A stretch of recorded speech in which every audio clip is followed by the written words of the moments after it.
beyond the splattered grave.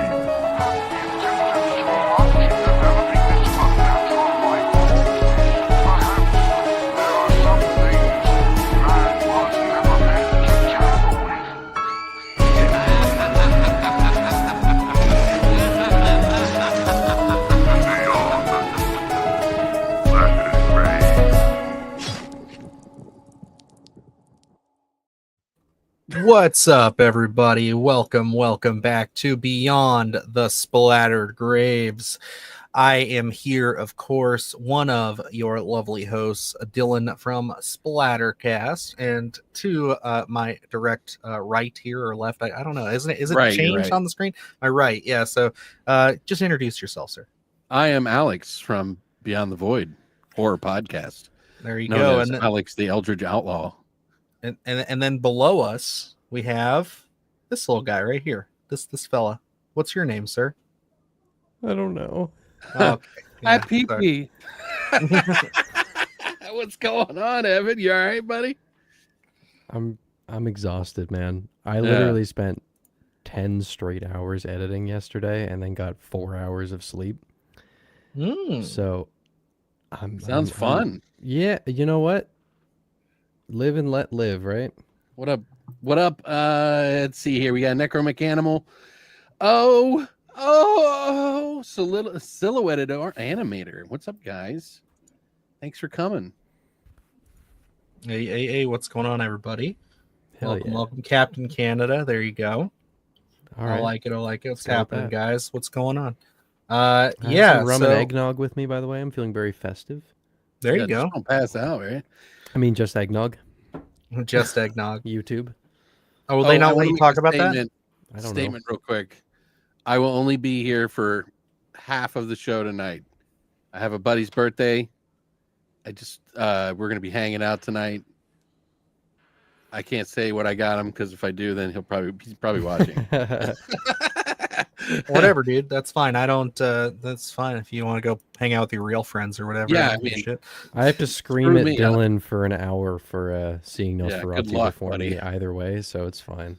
Hey, I wasn't even gonna bring it up. How much have I even said? What was my review that I sent you? I give it a you Nosferatu. Said I give Nosferatu a Nosferatu out of Nosferatu. So yeah, it's perfect. I know that spoils everything, but there's Nosferatu about it. It's just Nosferatu. Yeah. But yes, I did go see that. It's been a very, very festive week over here in the old Ohio. But I thought you were conjuring some Canadian wizardry on me, though, Evan, because we had to drive through a fucking snowstorm to get there. Like, it was just a random day last week on Thursday. It worked? Yeah, I guess it did, because Luke and I, we had to drive through a blizzard just to get there. And then when we left, it took me... So the theater that it's at is a little further from us. It usually takes about 35 minutes to get there. On the way home, it took me like an hour and a half to get home. So yeah, it was tough. It was definitely not super fun. Yes. What's up? We got Davey Deathray in the chat. What's happening, everybody? Yes, sir. We are. Well, I'm doing well. I can at least say Divine that. Stone or Sone. And then we have Divine Sone in here. What's going on? Yeah, no, absolutely. Welcome. Evan's really tired, but what else is new? No, I'm the reason I just got back from getting my Christmas tree, so I was like rushing into the door, so I'm just sitting down, like trying to orient myself. Oh yeah, would you get a real tree? Of course. I got a big fucking tree. You live in fucking the forest lands, you know what I mean? Up in Canada. Yes, snow from the land up above. Yeah. Evan was just too jealous and he had to curse me, but I tried. I did my best. I'm sorry that Canada only has like one place that they screen movies ever, and it's like 8 hours from you. So yeah, you know when in Lord of the Rings when fucking Sauron is like Sauron is casting the spell to them when they're trying to climb on the mountain. That's you. There you go. Did your sister's eyelids freeze when you were out there? For the great Griswold family Christmas tree. I want to watch that movie this year. I haven't watched it in like 2 Christmases. It's my favorite. I've been watching like horror movies every Christmas, which I do normally, but I've been watching. Oh, that's something I guess I can say for updates, life updates. My son has become obsessed with the Grinch. Nice. I watched the the Benedict Cumberbatch Grinch movie 3 times on Saturday. Huh. Yep. Three times. I thought you were going to say you've seen all the Grinch movies recently, but no, it's one Grinch movie 3 times in one day. He didn't like the one from the 60s. I tried to put it on. He's like, it's not the Grinch. Which is the one from the 60s? That's the original. The one. What about No, there's one from 1951 with Alistair Sim. Okay, I'm sorry. I didn't know that, nerd. Whatever. Which is the greatest Christmas movie of all time. You remember the script that they wrote back in 1804? Hey, listen, the fucking 1951 Christmas Carol is no joke, man. That's one of the greatest movies of all time.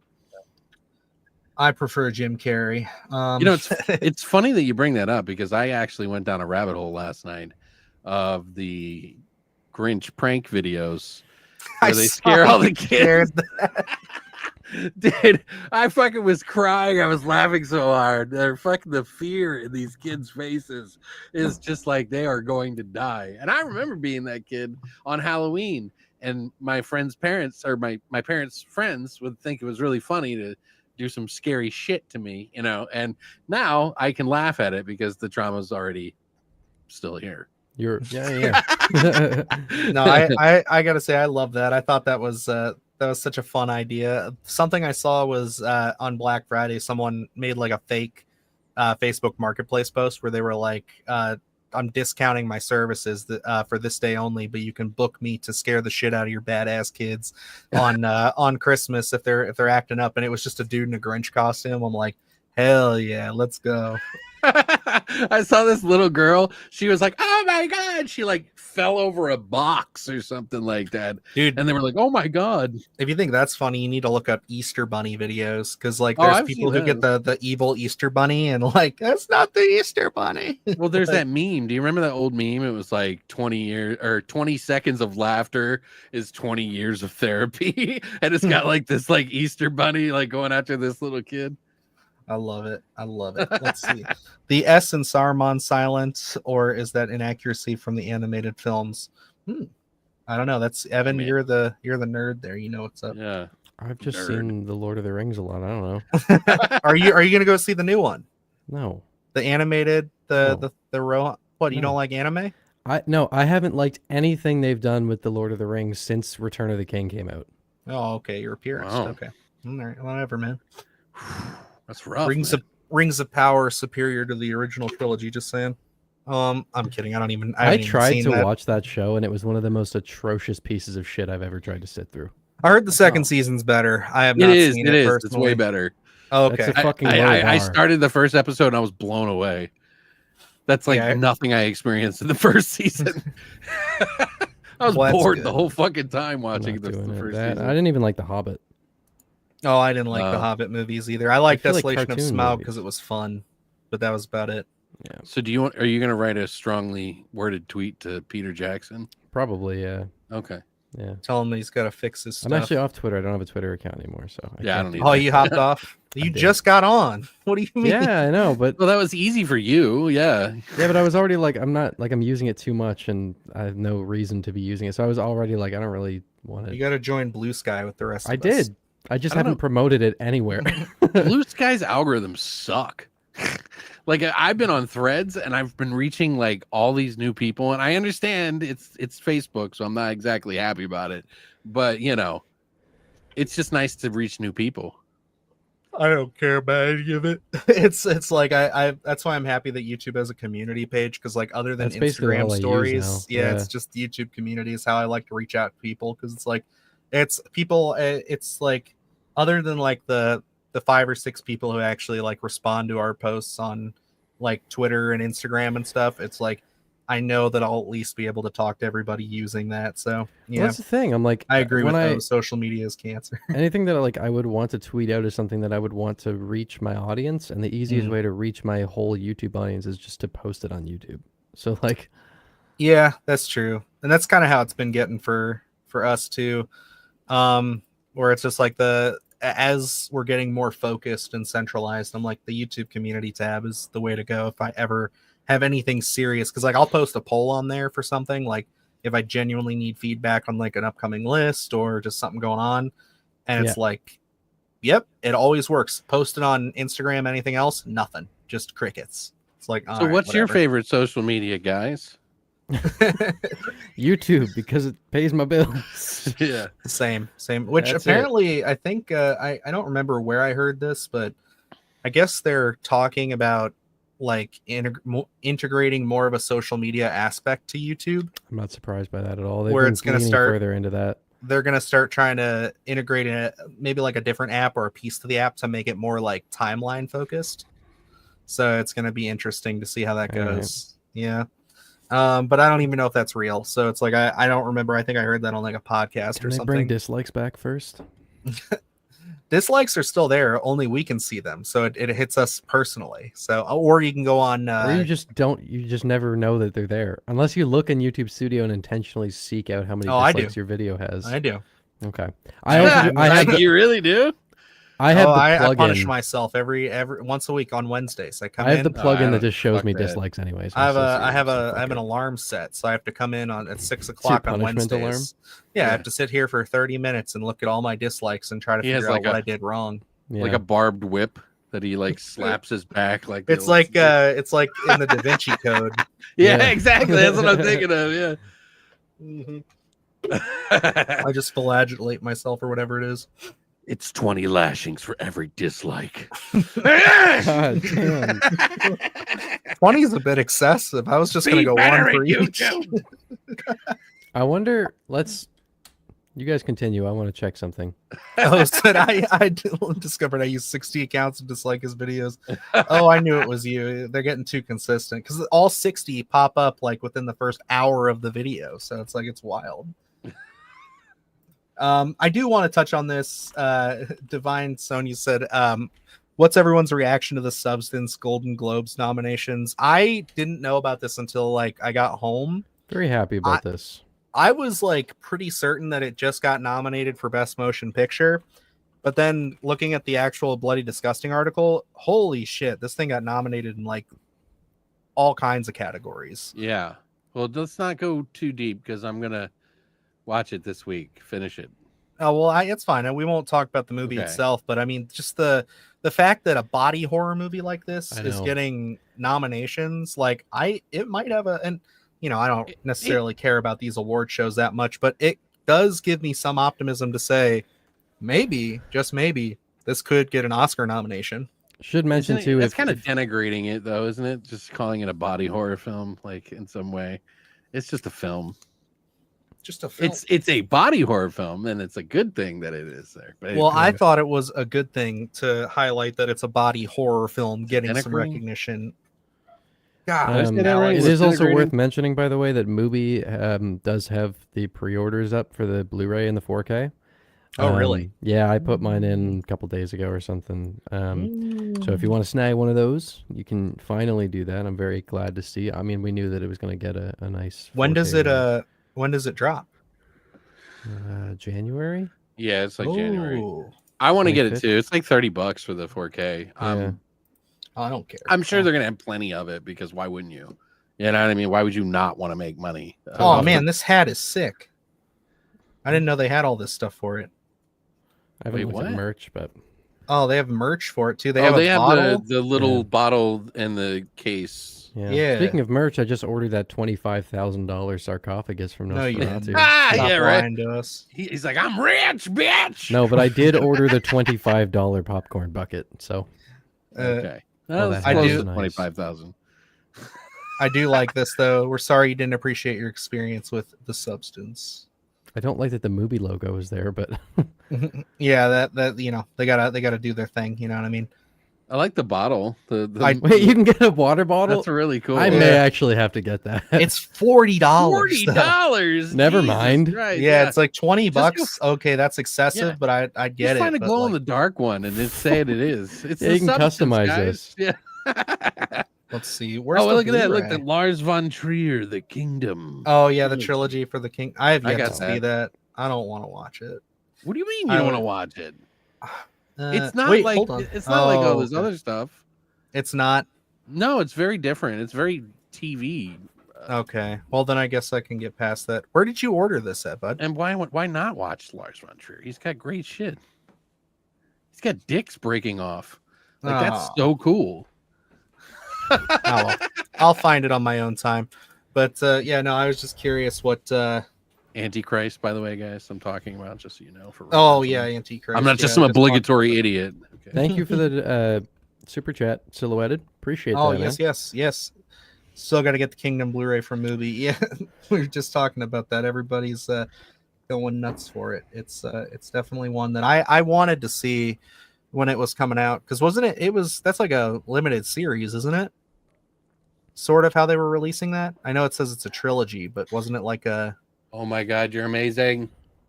Oh, could I get? I thought you were giving me a new one. Can I have it? Can I have a new one? She rolls her eyes. She hands me a fourth of a can that's been sitting out there for 2 hours because I fell asleep.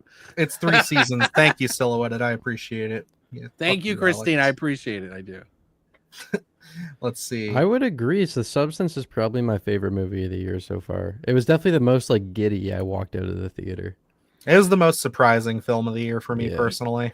I tried to see, this is also another thing why I was a little careful about watching it right away, because I know I'm going to like it. I know I will at some degree, some level, and it may be the number one of the year. But I always, at the end of the year, there's always that 1 or 2 video movies that come out that are like punch you in the face, and sometimes they can be a little deceiving. You know, like they carry that. Maybe a point or 2 higher is what I'm saying, you know, because you're like excited for the year. Yeah. You know what I'm saying? Gremlin, I have not seen Y2K yet. It was a very busy weekend for us. I had every intention to go and see it, but I took my dad to go see Werewolves on the big screen, which was a lot of fun. Definitely enjoyed that a lot. Gavo, heads up on that. Time. Gavo, heads up on that. 4K is region free, so you can just buy them anywhere in the world. Just FYI, in case you're worried about getting it, I would just pay the money and get it shipped from some distribution center that buys stuff from the U.S. Oh, hi, Jupiter. The year is 1999. Spotify doesn't exist, and you just spent your money on a new CD 3 tracks in, and you realize the album is bad, feels bad. No, I that would be awful. I can't imagine. Spotify really does make my life easier. I can't wait for Nosferatu. Yeah, no, it's a movie. What is it? Definitely there. He said Gremlin was just saying he can't wait for Nosferatu, and I was just saying that is for what? Nosferatu. It's a movie coming out. Pretty cool. I haven't heard of that one. Yeah, I thought it was a series. There was an American remake from what I recall. Was there really? That's wild. There's so much going on with that movie. Oh, you're talking about the Kingdom?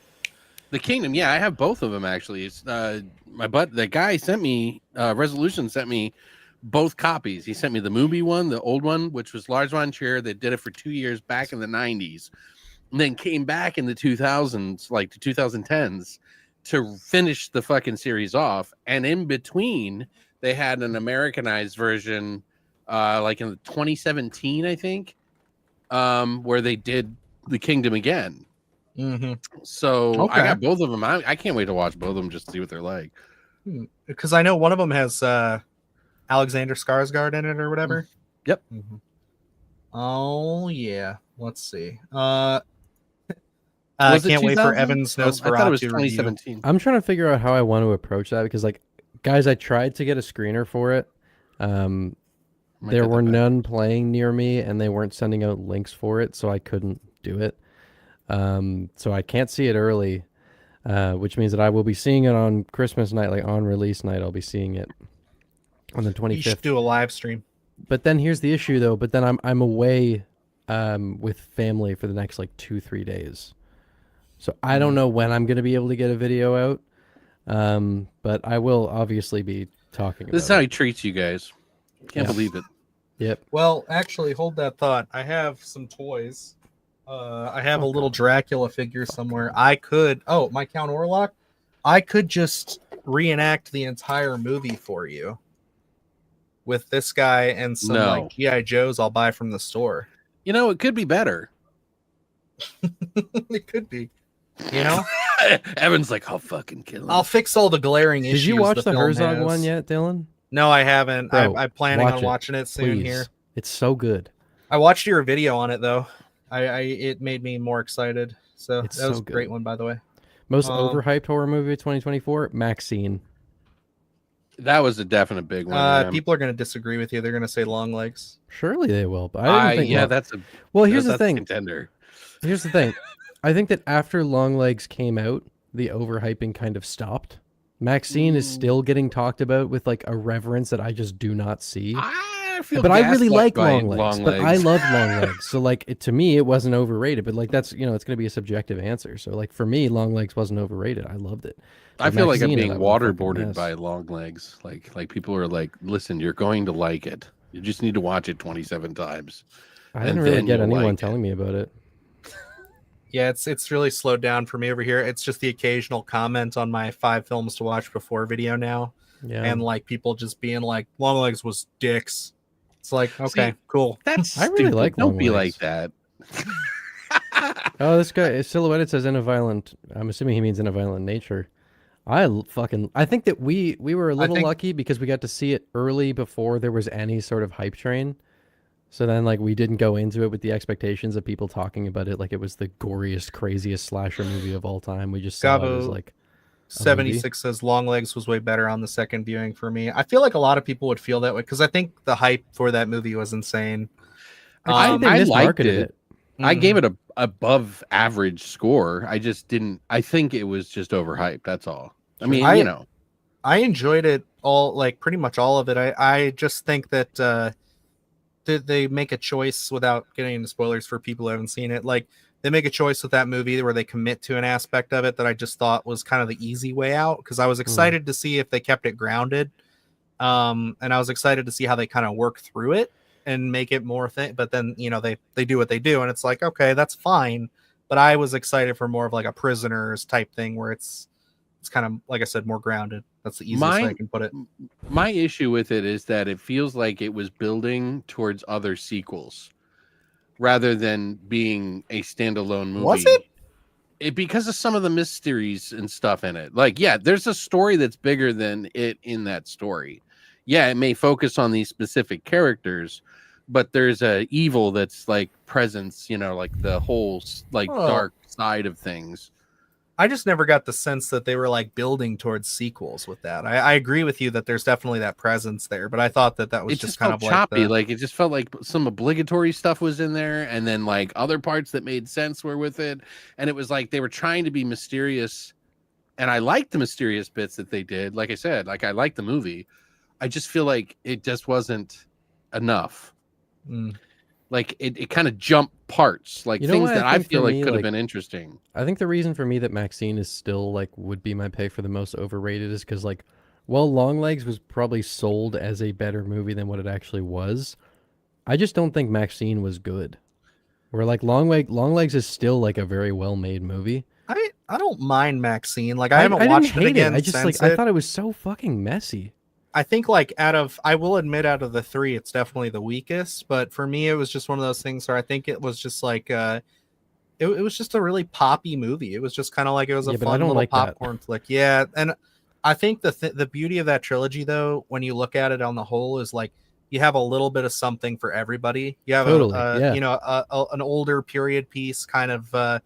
Psychological drama. You have the 70s slasher movie, and then you have kind of the giallo whodunit mystery. So I'm very happy for people who love the whole trilogy because I like that's fucking awesome. You get this whole story. It's a cool, fun thing to do. Yeah, for sure. Totally. I will agree. I'm not even arguing that it should have been different. It just was not the kind of thing that like I resonate with. But I think like in terms of the first one, I did a lot. X, I fucking love. That's my favorite of the trilogy by far. For me, it's X, Pearl, Maxine. I liked them less as they went on. Pearl, X, Maxine for me. I didn't get to see Maxine. That's another one I'm going to watch here. I've saved a few big ones at the end because I wanted to like surprise people with my list instead of like they know it from the get. I'm catching up with some movies. Yeah, I just talked to Luke about that before we hopped on here. I was like, man, we got to start putting our lists together. It's going to creep up on us before you know it because we're still committed to dropping our lists every year at midnight on you need January to do? 1st. You just need to, like, every time you watch a movie that you are interested in, you just put it on your list. I have a list, and then I shift it as I go through the year. I have a list for that. I have a See? I know people, if you're coming from my channel, you're going to be pissed because I keep getting asked in the comments about this. I have a letterbox that I don't use, but I do have a list on there that's like just for me to basically catalog what I've seen throughout the year. Because I wanted to do like what Evan did last year. I really loved how he did his video where it's like he just ranked everything that he saw. I thought, oh, that's cool. Then you can kind of go through and see it all. But Which works for someone like me, but if you're Alex and you've seen 5,000 movies this year, I was gonna say I quickly realized by June, I was like, there's no way I can do this. Yeah. There's already 40 movies on this list. Like, it's not gonna work. And I don't review every movie that I watch, you know. And there's some movies I'll like turn on and I'll be like, yeah, this is not for me. And, you know what I mean? And I'll give it like, you know, a good half of the movie, but if it's like really getting under my skin, I gotta turn it off. Sometimes I'll like stick around just because I think it's kind of interesting how some movies will be. I don't know. Everybody likes what they like. It's just the way it is. You can't change it. Nice. I had some guy the other day trying to tell me that I was wrong about a movie, and I'm like, okay, that's cool. I mean, there is no right or wrong answer. You'll but get that all the time. Yeah, Cynthia says, no, that's why I like Oz Perkins. He doesn't mind taking it into that direction. I think that's what makes it better. And I totally, I agree. I think it works for some people. For me, I just was kind of hoping for, like I said, without getting the spoilers, just a little more grounded. But I don't fault anybody for liking, because Luke loves that direction. Yeah. We differed on that. There's another Osgood Perkins movie that I'm actually going to be reviewing next year, sometime next year, that I haven't seen probably since it came out. And I remember not liking it, but I feel like from what I remember about the movie, I'm probably going to love it now. And it was the title is very long. It's I Am the Pretty Thing That Lives in the House, I think is what it's called, or in the walls, something along those lines. And I'm excited to rewatch it because from what I remember of it, I think that I'll probably really enjoy it now. Is that the photography one? No, it's about a woman who goes to care for an author. Oh, right, got it. I already know immediately. She's like a caretaker. Silhouetted, very slow paced. Yeah. Honestly, just gave me a really cool idea. We should do this for the next live stream because that'll be what, Christmas week? Yeah, I guess. Yeah, so we should do this. We should do like a naughty and nice list of movies. Maybe like Christmas movies, like really bad Christmas movies, like horror movies, and then really good ones. Well, I'm going to be going through, me and my buddy have our annual tradition of watching all the Silent Night, Deadly Night movies. So I'll certainly. And starting next year, you're going to have another addition to that. I know. I'm very excited about that. That came out of nowhere. My favorite is part 4. Shut up. What are you doing? I watched them all. It's atrocious. It's Alex is unironically saying part 4 is his favorite because he thought that movie was fun. Wait, which one are we talking about again? Silent Night, Deadly Night, the bug one. The one with the bugs.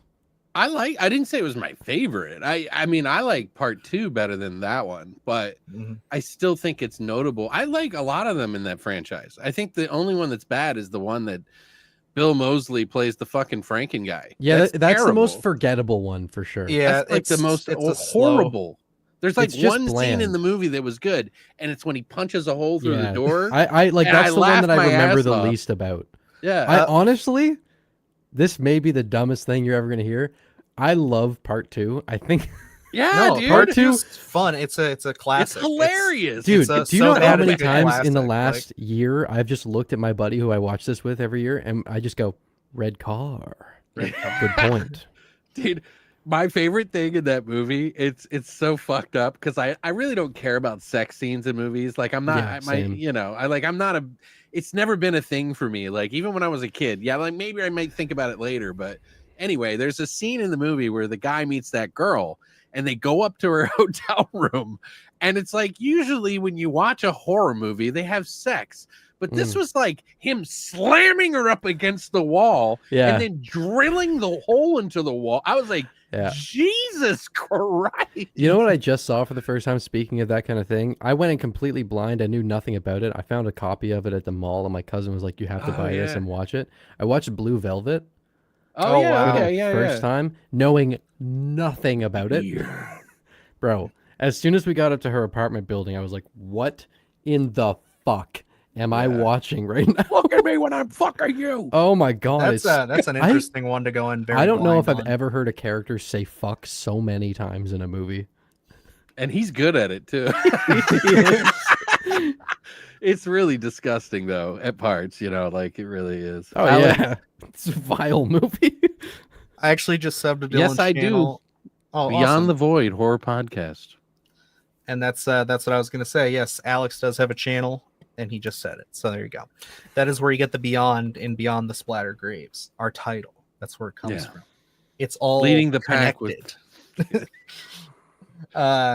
But yeah, that movie has so many obligatory things in it, like the little guy with the eye thing, and like it's just so. And then the end of the movie is so bizarrely like a fucking Skinamax movie from like that time frame where they would put on these like dream sequence of like a big S&M party or something at the end, and you're just like, you are great too. What is going on with this movie? Yeah. 71K subs, crazy. Evan didn't get a screener, especially with how well he reviews. To be clear, they weren't like zeroing me out and being like, you're not good enough to get a screener. It was just that they aren't sending out links for at-home screeners from what they told me, and there weren't any like theatrical screenings in my province. So well, yeah, go ahead. Being the guy who sent him over the link and the connect, I will say that they emailed me afterwards and said, don't let this nerd ever fucking email us again. And I said, they're like, we'll never send him a screener, that loser. And I was just like, whoa, guys, chill. It's funny to me that a lot of people will say stuff like, oh, you got paid for this. It's like, dude, do you have any idea how we have to track these people down and like I get that on push my them to the ground to like get a fucking screener sometimes? I feel like I get one of those Some comments of them, on my Lake Mungo video every like second day where someone like, you were paid to make this. I'm like, by who? Oh yeah, this is like a 2006 Australian mockumentary. Who the fuck is paying me to talk about this? The movie's almost 20 years old. What are you talking about? Dude, I got that for a $5,000 fucking found footage movie. Yeah, like where do they think this budget is coming from? They don't have the budget for this. What are they going to give me $20 and be like, yeah, I know, spice it up? Yeah. That was literally my experience though with The Substance, which is another reason why I think it was like such a conquering experience that I adored that movie this year, because like I was emailing about this movie, and Alex knows because we got a connect for that when we covered Fright Fest together. Yeah. And like it was like they were like, no, we're not sending screeners, we're not doing it. And I just had to keep going through backlogs and back channels of different contacts just trying to get it, and they're like, no. Literally like 2 days before the movie comes out, finally somebody at, I think it was Black Bear Studio or whatever the smaller studio was there, gets back to me, and they're like, oh yeah, here you go. Turns out it was like one of the people that we're regularly talking to was like, oh yeah, we have screeners, here you go. Just I did tell them, like, if anything changes, if any other screenings open up or you get like links, let me know. It's probably not going to happen, but on big movies, professional thing, you'll get in there, dude. You know what you need to do? You just need to do because I know that you'd like to do it, and I think it would be fun for your channel to do something a little different, is like, when you get those box sets, like the stuff for the movies that you like from like A23 or something like that, the special ones, you should do a video on it. It doesn't have to be long. I don't know if I have the extra time. You can make it cool. These videos are winding up way too long now. Like my obviously it's not out right now, but unless you're on Patreon, it's like an hour long, they can't get copyrighted. The Lighthouse video is 50 minutes. Holy shit, dude. And I did release a special like bonus version for like patrons and the YouTube channel members where it's in black and white in the 1.19 to 1 aspect ratio. Wow, you're such a nerd. I love it. I know. I themed it fully. I did a film conversion on it. It was fun. See, like you're doing stuff that like I sit at my day job etching tools, and I just think, God, there's so much more I could do if I just had these 8 hours every day to just do it. Like that's the kind of stuff I would love to do. And like when we open our Patreon next year, where it's going to be like, I just hope I can keep up with fun stuff, because I would love to do that, because we're going to be doing the Lighthouse and the Witch and stuff. And I thought about what if we did our Lighthouse? What if we did our Lighthouse video in black and white? You know what I mean? Wanted to release it publicly like that, but I was like, it's going to hurt the performance of it ultimately. So I was like, just releasing like a bonus version is the best way to do that. Yeah, I thought like, and then I was thinking we could do like a similar thing with like the Wolfman, and then if we ever did like all the Universal Monsters movies, doing like I thought about this like ages ago, like one Halloween, Luke and I sit down. And obviously, if you guys want to come on as guests, I know we're all fans of these, but like doing the Universal Monsters with like Cobweb's channel and everybody too, and doing them all like black and white, but like we could do it with like candlelight in a sense. Like we get some candles and have them right there, real moody atmosphere stuff. Totally. Like I think it'd be a lot of fun, or it would look like shit. I don't know, but I think it would be a whole lot of fun. So if you need extra guests for those Robert Eggers episodes, let me know. See, I thought about asking you, but I'm afraid because I know you're doing so much with all yours that I didn't want to like take away. Don't care. I'm almost done. My Northman video is the last one. That's almost like I'm getting through that very quickly. So since we were blessed with our screening, like the pressure is off for us as far as like trying to fit everything in. So it's kind of like I'm really looking now to be like I want to do something really fun and more creative with them because like they're movies that like we've been talking. I mean, all of us have been talking about covering them for a while, and like especially the Lighthouse one at least because it's my favorite. So it's like me too. I want to do something really different, neat with that. You know, honestly, I think after like rewatching all of them recently, I think it's Lighthouse, Northman, and The Witch. Even though I love all of them, but I think that's the way that it goes because the Northman just gets better every time I watch it. It is solid. Luke's never seen it. He's about to watch it for the first time this time. He's never when we review it. Nope, he never did. He never got around to it. What's he watching it on? Because if you have the 4K disc available, it is a gorgeous transfer. I think he's gonna either watch it on a streaming service or he's gonna watch it on my Vudu. But I have the 4K. Okay. I could just Alex, let him borrow by the it. way, fuck you. The 4K player looks better. Told you. Yeah, I know. It feels good to hear it. I like it. Just say it one more time and I'll be good. The Dolby Vision is quite nice. Yes. But you know what? Here's what I'll say.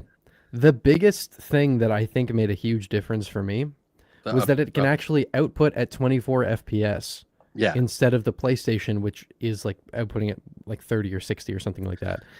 But the dedicated player can output at the proper frame rate, and it made motion look so much better. Right. Yeah. No, yeah, it's just a step up in every possible way. Like as soon as I played like movies, I cannot even like me putting it on my console is like it's like slumming it. You know, I'm like fuck that thing. Yeah, and now it's it. region free, so I was like popping in my second sight releases that I couldn't watch before, and that was nice. But yeah, I mean I was actually just watching The Northman with the director's commentary, and it was playing in Dolby Vision. And have you seen it, Alex? Which? The Northman? The Northman, no, I not fully. I saw. There's some like really cool like mythological images in that movie with a lot of like northern lights and stuff like that. And those images, I was like, holy shit! Like it looked insane. There's a lot of dark parts where it's like black background. Yeah, it looked insane. Seeing the final sequence in theaters is one of those things where I'll always remember that. It's like Revenge of the Sith, but like on crack. Yeah, like it's so good. Like it's wild as hell. I will always remember going to that. The blacks, when you like have the like levels right on your TV. I had to lower my black point because my black bars were actually right. They were illuminating, and I was like, "That's weird," because it seemed to only be happening with Dolby Vision. I was like, "That's never happened." I literally had to lower my black point by one value. Yeah, it was really weird. Dude, you can do it inside the player, and you can also do it in the TV. So, like, I just did it on my TV. It can actually help the TV in some ways because it's so good. Yeah. Did you go through that video that I sent you? I love it. I don't think I did. I'll have to take a look. You underestimate my Northern Lights. That's good. Silhouette, it's crushing it today. There was something I was gonna piggyback off of that. What you guys were talking about? Unrelated news. I did just want to say this in case I'm extending the offer because it's free to play. Your boy played some video games for the first time in 2 years. Marvel? Yes, Marvel Rivals. Marvel. It's officially my Overwatch clone that I've been waiting for. Yeah, because they ruined Overwatch, and now they'll ruin this one just the same. And yes, I play as Jeff, and I love him. He's so cute. He's Punisher. Great. I like Punisher. Punisher is great. The thing that blows my mind too, I said this to my friends when I was playing, was the Spider-Man swinging mechanic in this game is better than that Marvel Avengers game when they added Spider-Man to the game. Oh, I thought you were It's going like to say it's better than the Marvel Spider-Man no, games. I was no, like, there's no the way. Marvel Spider-Man yeah, games exactly are what I was thinking. like, there's no way you're going to beat that as far as web swinging goes. But That's like, literally revolutionary. for like, him right just there. being like a playable character in a hero shooter, it's like ridiculous just how much more range and like the dynamic like way you're able to move him is, because I just expected it to be like a quick little grapple, but no, it's literally like you can literally whip around and like attach to other things. It's insane. Sorry, Dylan, but I played it last night because I was like, and I played the first 3 games I was playing. I was kicking ass. And then I just went into a game, and then just some guy was sniping me from across the map. And, Oh yeah, like and if I you're was gonna like, be okay, Black Widow well, or I'm gonna Hawkeye, you're uninstall this. No, don't be a bitch. Come on now. You gotta come play with me and my buddies, because like That's I'm how trying Overwatch to was for me more. too, though, because you get these people that work together, and that's not normal in most games. You know what I mean? So they're like, and in this game specifically, they have you pick characters that actually work together, so that And they give you that's bonuses. one of the best and mechanics. yeah, I love that, because like they have Jeff and Luna Snow. So my buddy Matt was playing as Luna Snow, and they're team up characters. So what they do is they'll have like Jeff, he shoots little like water balls at people, and they don't do a whole ton of damage, but when you're with Luna, they turn into ice. So then it's like if you get a headshot with it, it's like a one-hit KO. You're talking about Baby Shark, the Baby Shark, Jeff.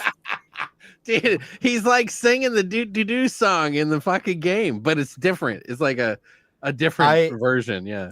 I love him. I saw him on TikTok and Instagram before I even played the game, and I was just like, this is going to be the character I play. And he's a healer. What universe so I play is a lot of healer. he? Is he like the baby He's version? from no, he's from Deadpool. He's teamed up with like Deadpool and stuff. Oh, and then there's what's her name? Parker, who's like the Penny Parker. Yeah, Penny Parker. What is that? I don't remember that. That you'll know her probably mostly from In the Spider-Verse, but she's in the comics. She's that's probably why they're doing the Spider-Verse shit. It's divided by snow that's been solidified with maple syrup. So they power. You need to stop laughing at. Okay. I'm sorry. Anyway, it's like you're defaming my blood culture. is made of maple syrup. Yeah, anyway, so they would build up these really tall towers with the snow, and then they would take maple syrup and basically infuse the snow so that it would harden like that. And that's how we keep all you dirty Americans out. That's what we do. Speaking of dirty Americans, a new Evil Dead movie just got a title today. Yes. And it has nothing to do with Americans, other than I guess the producers. But so yeah, I did realize we have to talk about this before Alex leaves, because this was like the one piece of news that he was like, we have to talk Very about exciting. it while I'm here. So I'm like, shit, we're gonna run out of time. So yes, as we know, we're getting 2 Evil Dead movies coming up very soon. I mean, honestly, if I'm gonna be a little nostalgic here, this was the Evil Dead movie that got announced that started the podcast for us. We all decided to hop on. I asked if you guys want to talk about some Evil Dead news. It was Evil Dead Rise, wasn't it? Yeah. No, it was not that. It was the guy who did the movie Infested. that we watched. Really? No, the other one. Yeah, It was the last stop at Yuma County or whatever the fucking. No, it was because we'd already been doing it for a little bit. Yeah, but that was a few weeks after this. Oh, we had already started it, because that's really cool. Yep. So we're I coming back. remember where I was when circling you back. sent me that message. I remember doing our theories on what we thought Rise was going to be. I remember that. And so, what do you think Burns? And I get to announce that this is the last episode. Yeah. Come full circle now. Yeah. But we're gonna burn it down. No, this is really cool though. You know, I Evil Dead is such a hard thing in my mind to like title, because you know, everything just sounds goofy to me until they come up with a title. And it's like Evil Dead Burn. Okay, that's cool. I like that. That's fine. Sounds like hell is going to be rising up. Yes, I have no clue, but I was on the Twisted Locker live stream yesterday talking about all of the Evil Dead films with those gents over there. If you guys are unfamiliar, they are 2 really awesome dudes. Just look up Twisted Locker. And we talked for like 2 hours almost about the Evil Dead films. And we talked about this a little bit, so it's kind of funny that it got a title today. because we were both saying that there's a chance that I think this will be like the scariest Evil Dead since like 2013. I think this is. I hope so. I have a feeling that I have a theory on this one, just by the title alone. I don't think they would go like burn as in hell, because hell isn't really Deadite, is it? It's not totally. You know, it's like a different kind of thing. It's more eldritch. It's more Lovecraftian than it is like a hell. Hell just seems simple and stupid, in my opinion.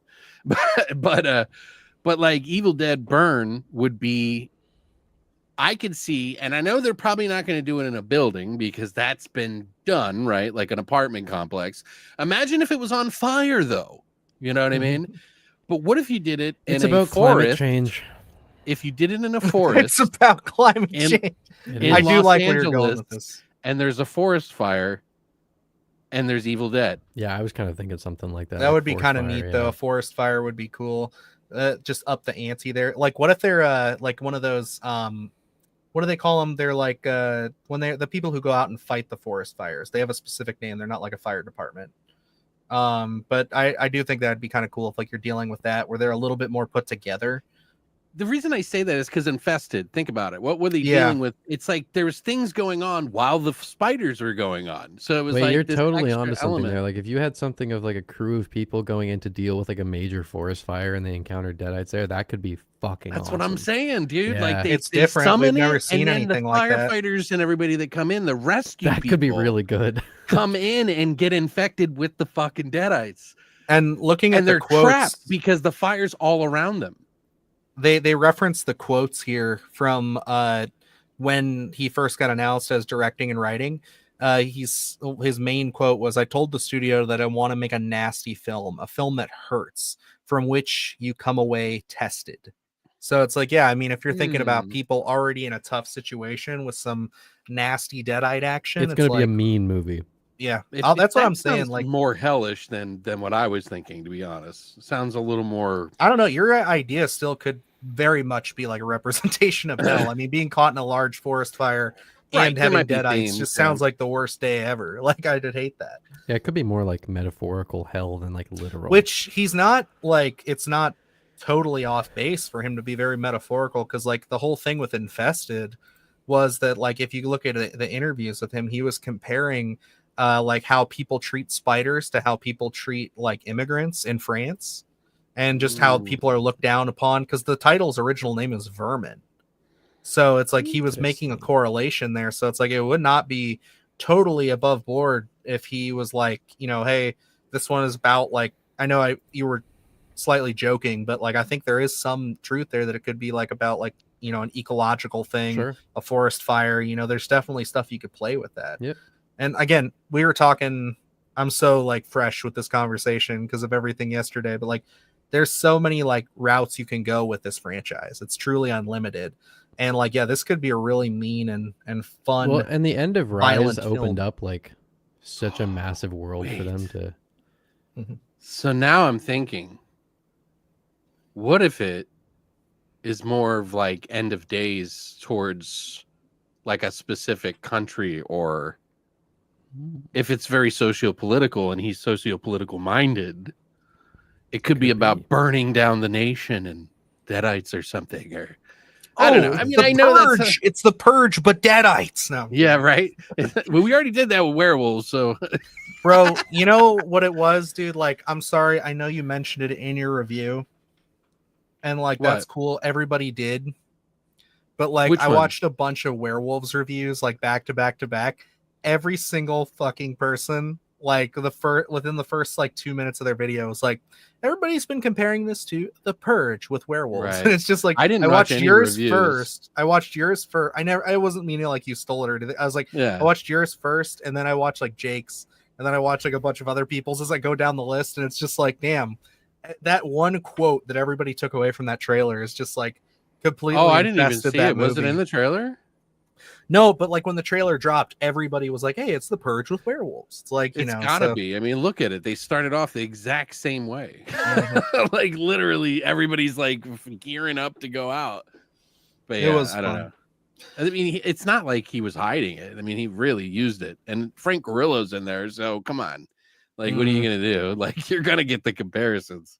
Yeah, I mean that's definitely the biggest like jump when it comes to like just the setting of it being like one night a year, and then you have Frank Grillo in it. Like, I like the forest fire idea though on Evil Dead Burn though. No, I agree. I'd be so down for that. I feel like that's like a really cool because they can manipulate the fire and stuff, and like it's surrounding them. So like, where are they going to go? It's like and every one of the Evil Dead movies, they somehow fight the evil and then get out. But this fire is a little bit different. Like, what do? You can't. You're kind of more. I mean, isolated. those videos of like in the depths of a really bad forest fire are already terrifying. Right. So, like you put Deadites in that context, it really could work. I just like this silhouette. It just makes me think of Doom Evil Eternal. Dead Eternal. Yeah, that's literally where my head was going. Doom Eternal. Like, yeah, right. Metal as that fuck. is a sick title, though. Probably the best single player. No, there were played. no spoilers for that, Cynthia. If that's what you're referencing. Yeah, no, it's literally within the first 2 minutes of the movie, dude. Like literally, you could watch the title sequence and get that it was like The Purge, like right off the bat, like. Yep, and then I can't. I'm pretty sure they wore that on their sleeve intentionally. Oh yeah, but I'm looking forward to this. They did also say we're getting this in 2026. Yes, 2026. So which means new Evil Dead movie and new Exorcist movie in 2026.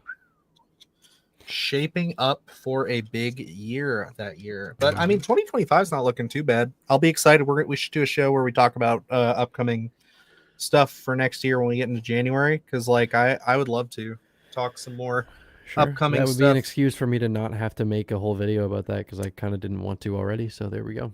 Didn't we talk about the director from Last Stop to Yuma County? No, that was just something I said, that I thought that he was going to do like it in the desert, like a Deadites in the desert sort of thing. You mentioned something like that, yeah. Yeah, this is what I was going to bring up before, because my buddy was just talking about the thing, and I thought it was really funny what we were talking about, because I was like, because he was really worried. He was like, oh, man, I really hope they don't fuck it up, because this is like the perfect franchise. And I was like, yeah, I agree. And I said, well, after watching the show, I think I have full faith in these guys and whatever they're going to do, because if I said, unless they start doing shit like Evil Dead Hurricane Drift or like Evil Dead Hot Lava Volcano.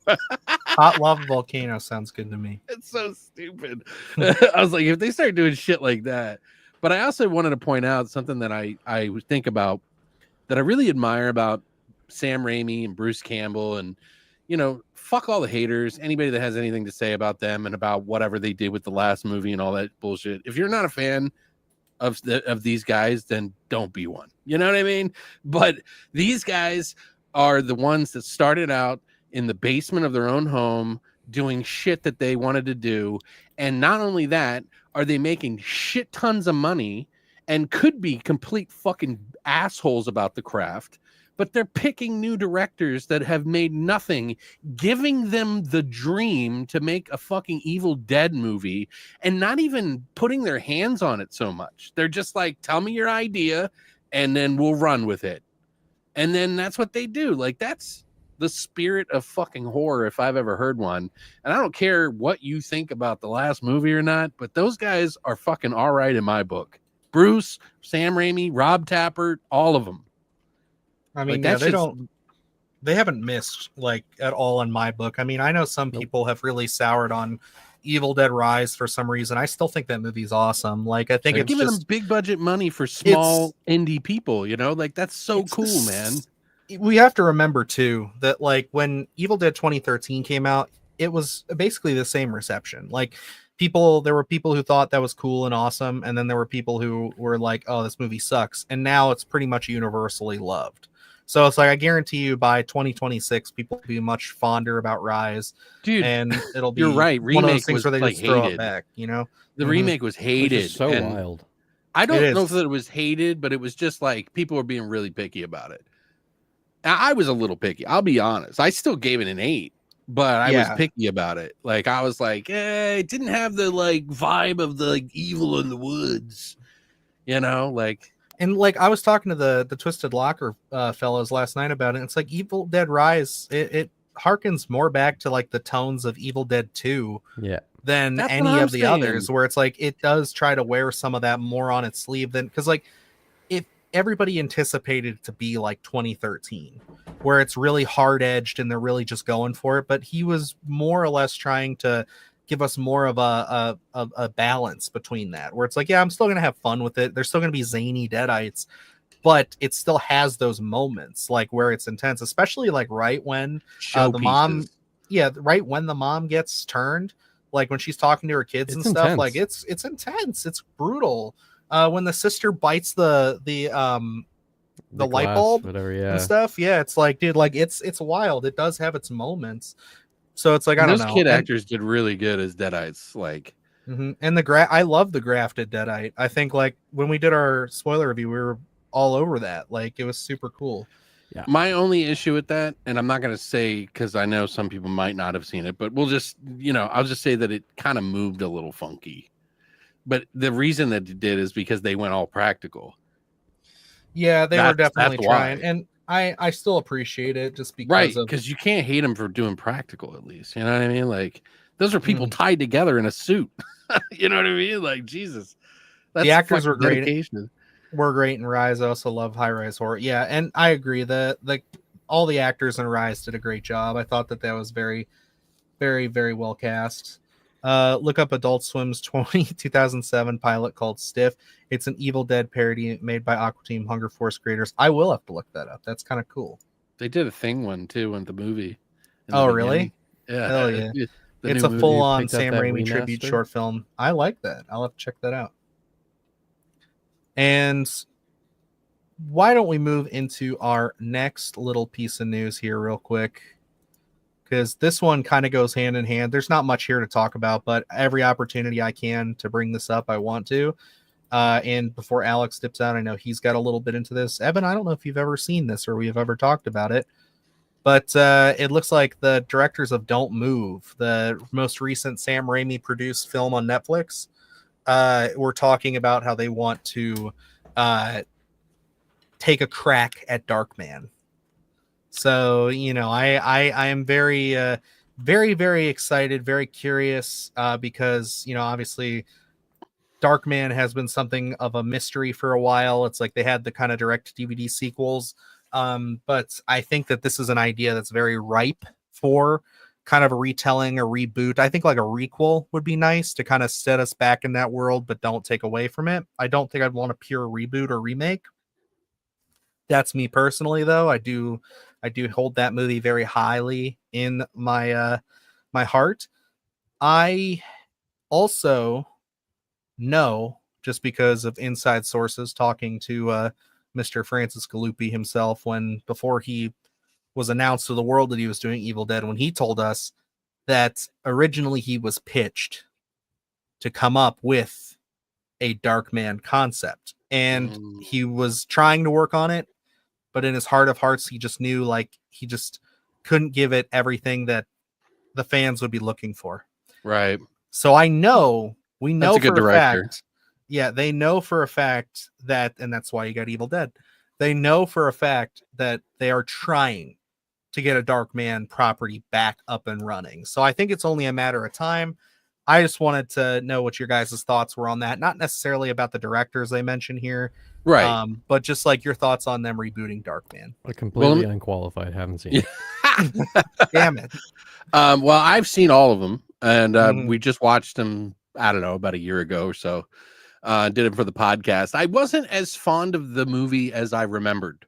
It's too dark, man. At the time, yeah. At the time, there was that weird space in between where we were getting the Tim Burton movies and the Batman was changing and it was getting a little sillier. And so there was this like kind of like empty space that Darkman kind of fulfilled a little bit. And he also kind of covered a lot of that vibe of like the old monster movies days of the Universal monsters. You got the Phantom of the Opera, you got the Invisible Man, you got like a couple of things that are mashed into Darkman, essentially. You know what I mean? Batman, Blind, all these things. And I think the weird thing that kind of worked for that movie, I don't know that tonally, I think that's the hardest part for this particular thing, because like if you're trying to be like the original movie, tonally, it's got this weird, bizarre line that it rides of trying to be a little silly, but also a little serious. You know what I mean? And I think that would be lost on today's audience. So I don't think that would be a good move if someone tried to do it that way. But I think there would be a large portion of people who would be upset about that. But I don't think that the audience today, and it's no offense to anybody, it's just that they don't deal with multiple tones in movies very well. Clearly, like, with Evil Dead Rise. Yeah, So, it's like it's too much for them to fathom comedy and horror being in one thing sometimes. And so it's like, I don't know how you would do it. And it's like, I think when you bring that up, it's a very, very good, points. And I gotta say, like, do you think somebody like if Sam Raimi stepped back in the director's chair, that it would be a little bit easier, like a little bit easier to receive with a general audience, because people are so used to his style of filmmaking, where it's like, even in the Spider-Man movies, it has kind of that slapsticky, zany humor. So it's kind of like you'd have to have him almost start it off and then have him pick up. Like, I definitely think Sam Raimi could fit into those shoes and like kind of do it again. But I think he and everybody knows that there's that passion that's not there as much as it used to be. And I think that's kind of what you need, some sort of new vision for this kind of thing. And I don't know that he would be necessarily the best choice for you. You got to kind of take a wild swing on that one. And it may just be someone brand new that, might have a different take on it. And I agree with Silhouetted here. I thought Doctor Strange 2 was excellent. I think that I love that. Yeah. He definitely brought it still felt like, it has its Marvel isms, it has its kind of greater universe feeling still, but there was definitely a lot of Sam Raimi in there. You could definitely feel Doc Ock sort of feel. Mm-hmm. Like there was still a lot of that. And the fact that Doctor Strange 2 gave him the ability to play with horror a little bit more again, just like Zombie Doctor Strange, brilliant. Love it. Absolutely love all of that. It's super cool. And, I'm just really hoping that one day we get a Darkman. I know it's going to happen at some point. I'm really curious. I want to know who would be like the best person to put in charge and how they're going to do it. And yeah, I agree. It's either you need too much money to cover the gaps, or it's got to be such a genius idea on a low scale that I don't know. Like, how do you do either? It's like, But I had to touch on that a little bit. So that was my little selfish pull there. Cause I anytime I get an opportunity to talk about Darkman, I will do Parker it. Finn. I don't know. Cause see, like Parker Finn he's going to do Possession. I think I need to see him do that first. That's a big one, man. What a big it's a swing. It certainly is. Cause he's only done the Smile movies. So it's like, other than that, I need to see him take a stab at something else before I can say that I would give him my blessing on Darkman. Like I would give someone like Stephen C. Miller probably Darkman before I give him, just because Werewolves does have that kind of balance between fun and horror, but also like if you think about like Silent Night and stuff like that, it does have that. But even then, I don't think he's like the perfect pick. I haven't found that person where I'm like, that makes total sense to me yet. The only other person I could think is like Edgar Wright. But like he's so big, I don't think he would touch it. I don't know if those conversations have happened. You know what I mean? Like, right. So it's kind of it's an odd duck for me. It's one that I constantly think about. I don't know. Did you watch the old Batman movies there, Evan? Oh, okay. Yep. Okay. So you did. Okay. Yep. So you would. I don't know how you would be affected by watching Darkman. Like I don't know. It's not the same as Batman. It's very different, but it's just within that time frame that everything was so weird. It was like that part of the 90s that was just like, they don't make movies like that anymore. You know what I mean? Which Batman are you talking about? Just like the first two, maybe. Maybe the second one. The second one would probably be more leaning towards, because I'm thinking of the one from the Returns. 60s. Yeah, Batman Returns. Yeah, I would say Batman Returns is a lot closer. No, we're talking about the Tim Burton tongue in cheek. Okay, because I'm thinking of the Adam West Batman movies.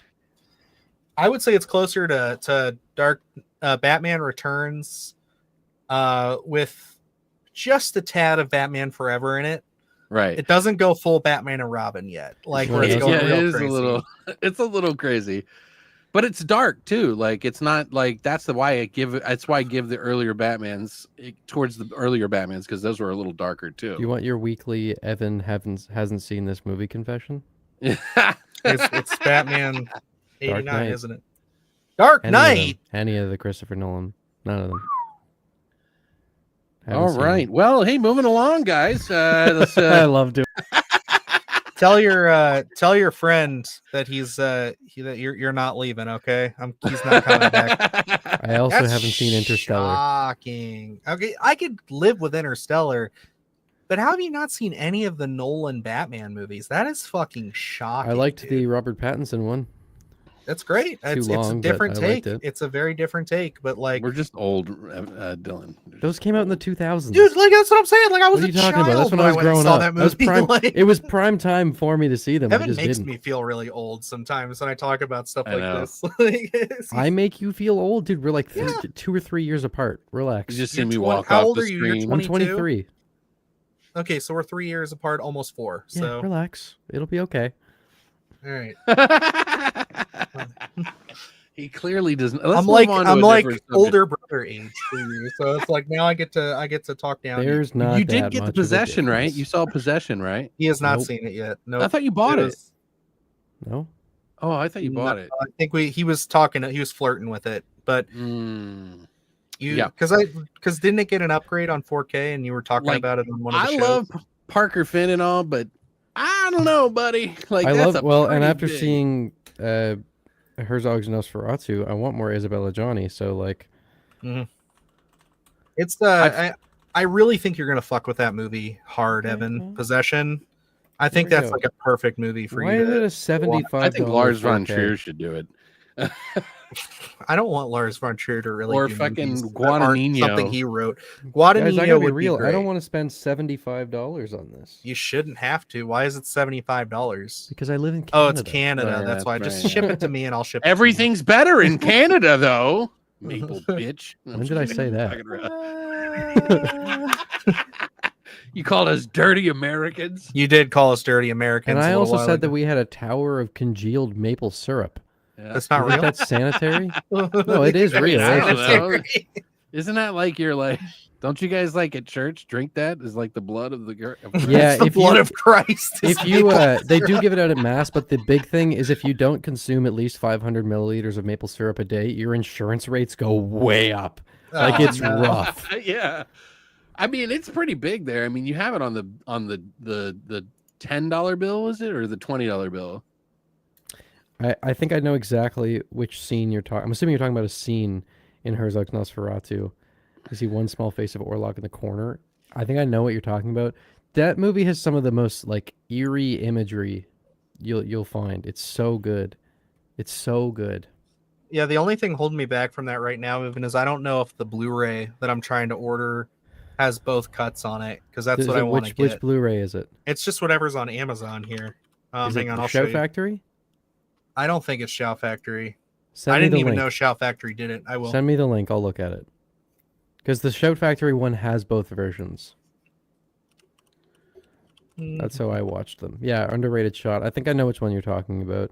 That movie is gorgeous. It's a shame to hear about like the animals were mistreated on set, and then looking more into who Klaus Kinski was as a person. It's like, holy Jesus Christ, this man was kind of a huge POS. Kind of a huge POS. He was a massive piece. He was a massive piece of shit.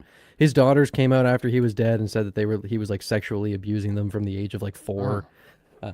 He like Well, we can overlook that. It's Yeah. 2024. he we he voted Oh almost in the shit! ball. No, killed- this is Shout then Factory. you're fine. Okay, It comes with them.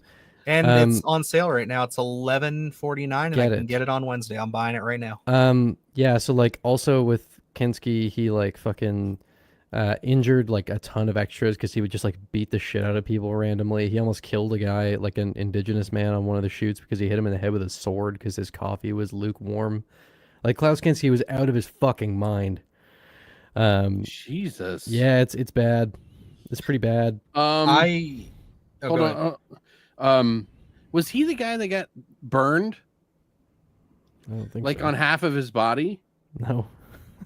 There was an actor that maybe I'm thinking of the guy who was in Crawl Space. Klaus Kinski died. No, this was Klaus Kinski silhouetted. Herzog is certainly not No, it is. innocent It's himself. Klaus Kinski. Yeah. Klaus Kinski died of a heart attack. He got burned No, on no, half no, his no. body. I didn't say he got burned dead. He got burned and his body was melted Did he really? and still lived. Yeah. Like I think he was in a movie where he takes off his.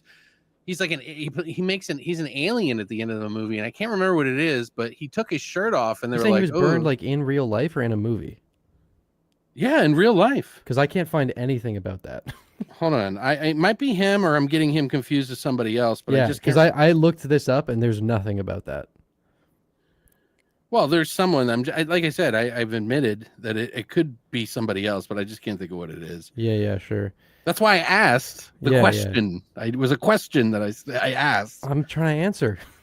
You're like, you said this lie, and I will hold you to. I didn't Okay. say you're lying. Fire burned. Here we go.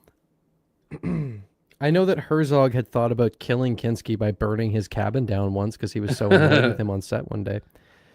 Well, The, that's not the guy. I don't know. There was once they were filming. I can't remember which movie it was, but they were filming with indigenous extras, and the leader of them came up at one point to Herzog and was like, "Do you want us to kill Mr. Kinski for you?" And Herzog just went, "No, I still need him for filming." Jesus Christ. Yeah, that's how he thinks. though. Seriously, look into the documentary. It's called My Best Fiend, which Herzog made about Kinski. It's insane.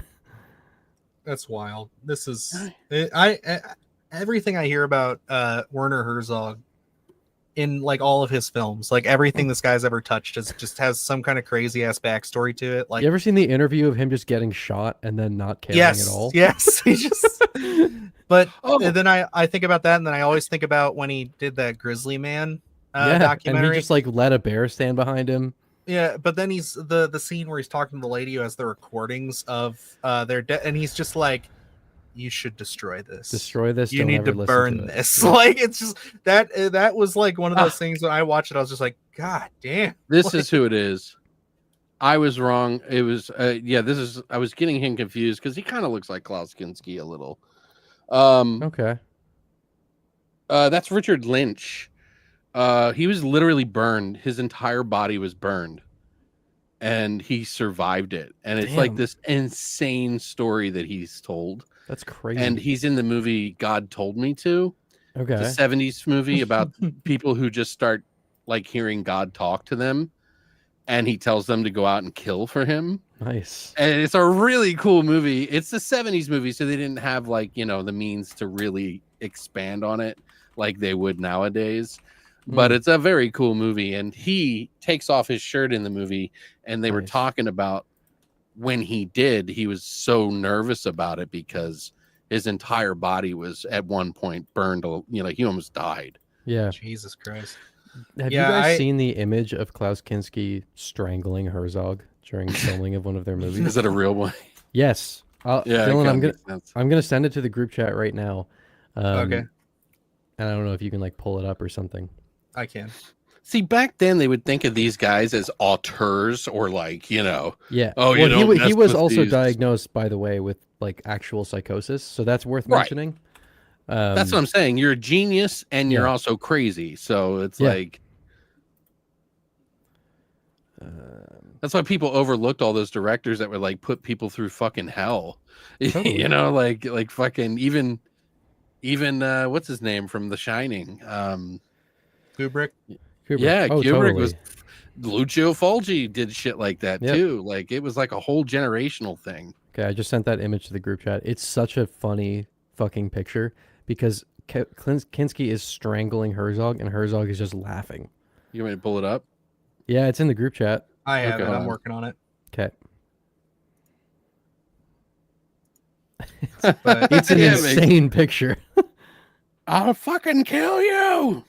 Look at that is well, let's wait till it's pulled up here. oh, but first you have to see this beautiful picture of my baby boy. Aw, That was No him fair, last Daddy. night. No he fair. fell asleep. He fell Nice. asleep.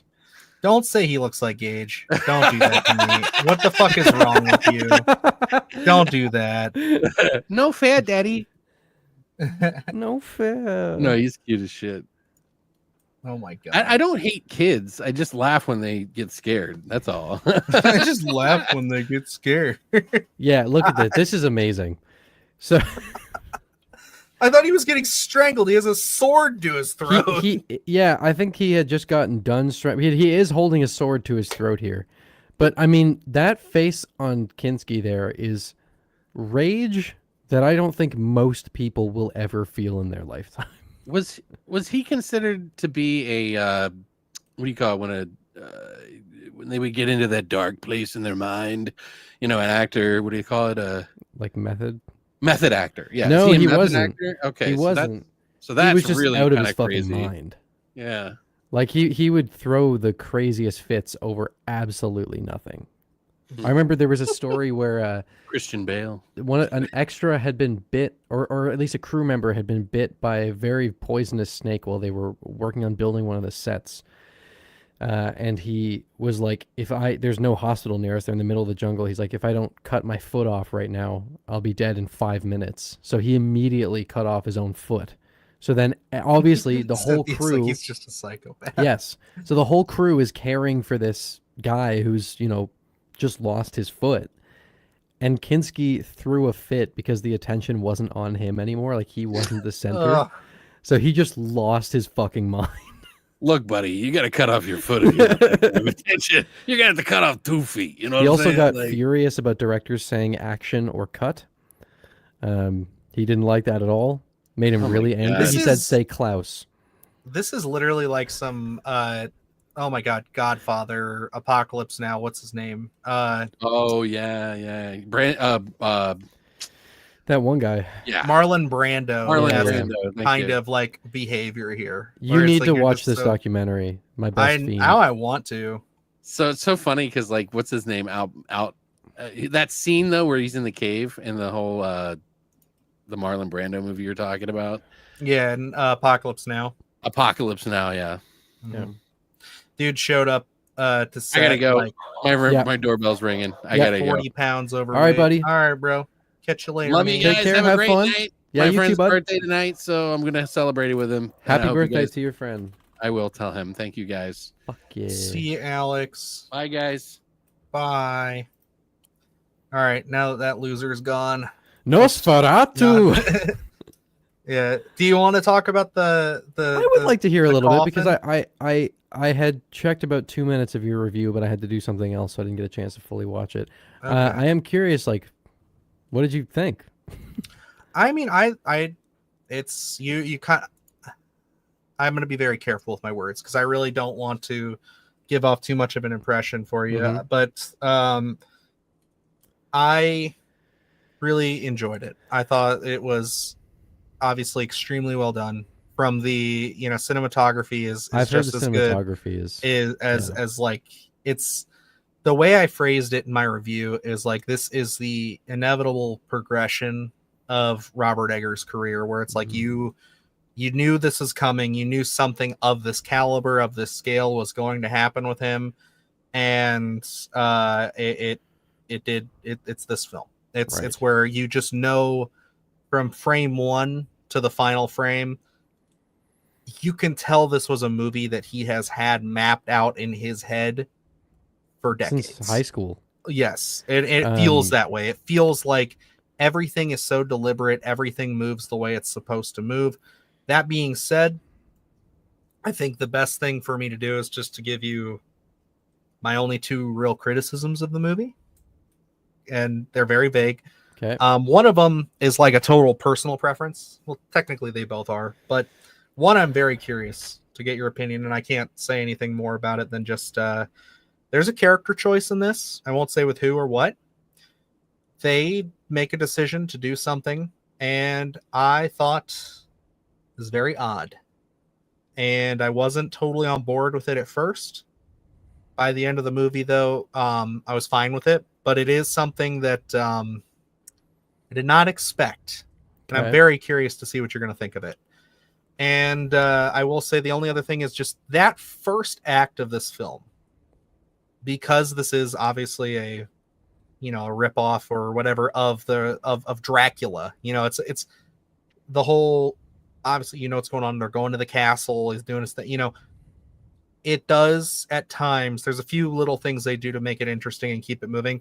It does at times kind of be like, okay, let's just kind of get through this so we can see what else is going on. So like I felt the pacing slow down a bit at that front half, but I really just think that it's just like, because I'm so familiar with that source material, because I've seen this story a bunch, that it's kind of one of those things for me where I was just kind of like, okay, like we could pick it up a little bit more. But I understand, like with someone who's telling the story, he wants to draw it out, because it's like it's not even like when you see the movie I can tell you the exact part, because for me it's almost like if the straight line is everything going really well, for me it's just kind of like, sure, for a moment there in that first act 2 and 3, I was so on board. I'm curious to see as well, because I know this sounds hyperbolic, but I really, really do mean this, and it's not something I say lightly. There is not a single thing in any of Egger's movies that I don't like. And I have loved every aspect of everything he's done. So I'll be curious to see how this goes. I'm going to ask you, do you want to know my ranking for his movies? Yeah. With Nosferatu included? Yeah. Okay. Because as of right now, this is where it sits. But I agree with you wholeheartedly. I don't hate any of his movies. I adore all 3 of them. And this one, if I'm being completely honest, and I am going to see it again after it comes out, Nosferatu for me, it's right now it's Lighthouse, The Witch, Northman, and Nosferatu. Okay. All right. And I think a part of that is because that decision I said. The other part of it too is that, like, I've noticed with not Nosferatu, with Robert Eggers stuff, is it just takes more viewings for me to get more comfortable and actually like really, because like when you're watching this movie, it is an epic on every sense of the imagination. You know what I mean? Like it feels like, you know how Northman feels like an epic? Yeah. This feels like an epic. This feels like a gothic epic. And it's like there's so much to take in, so much happening. It's kind of one of those things where it's like I feel like I need to see it again before I can fully solidify that ranking. Because like right now it's just like I felt like I just haven't spent enough time with it to really fall for it as hard as I've fallen for his other stuff. Because like even the Northman, like I loved it, but for it was always my number 3. And now it's one of those things where it's like you, on some days I could put it ahead of The Witch. Nothing ever beats The Lighthouse for me, though. And unfortunately, I don't think Nosferatu will beat The Lighthouse for me, just because I think The Lighthouse is just too unique. It is. And it's one of those things where it's just such a fun, contained story. I mean, fun is not the word really, but for me, it's like it's a movie that sprouts creativity for me. I was talking with Maddox about this. The Lighthouse may be my favorite movie of all time. It's absolutely in like top, without a doubt, top 5. It's a brilliant my film. Favorite movie of all time. I will always remember going to the theater and like when that starts and it has the aspect ratio change and everything, and then just hearing that the foghorn right off the rip and everything. It's just like I knew I was in for something special, and it's like I just didn't know what to make of that movie when I first walked out of it. No, and like it was not what I was expecting. Yeah, ever since then I was just like, man, every time I rewatch that movie, I pull so much more from it, and I genuinely feel like I will pull more from Nosferatu when I see it. But again, it's like it's just such a, and maybe a piece of this is the hype was just so built up for me too, where it's just like it is a lot to take in. It is a lot going on, and a lot, even with me being familiar with the story, it's one of those things where it's like the presentation is so bold and it's so beautiful. It's so much. It's like it's. One thing I did want to ask, in your review, did you give credit to Jaron Blaschke? Because I don't feel like people are giving him enough credit. He did the music, right? No. Or the cinematographer? Jaron Blaschke has been Eggers' cinematographer since The Witch. Well, we talk extensively about the cinematography. So I I feel didn't. like people credit it to Eggers though. No, Which, I mean, he like definitely has a we part in that. we talk about his team and his. Yeah. We don't say him by name, obviously, Okay. because I didn't know who he was. But Yeah. We talk about the team that he's assembled and the people he's brought on for, obviously his.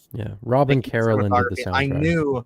I knew that it was the same cinematographer throughout, because didn't someone had mentioned this? They could have been totally wrong, but did he do The Damned? Jaron Blaschke? Yeah, did he shoot The Damned? I don't know. The I saw a Damned comment about from this year? the one that's coming out next year, the one that we have screeners for. Oh, did Jaron Blaschke shoot this? I read a comment, but I never looked into it, so I don't know. No. He did not. Okay. No.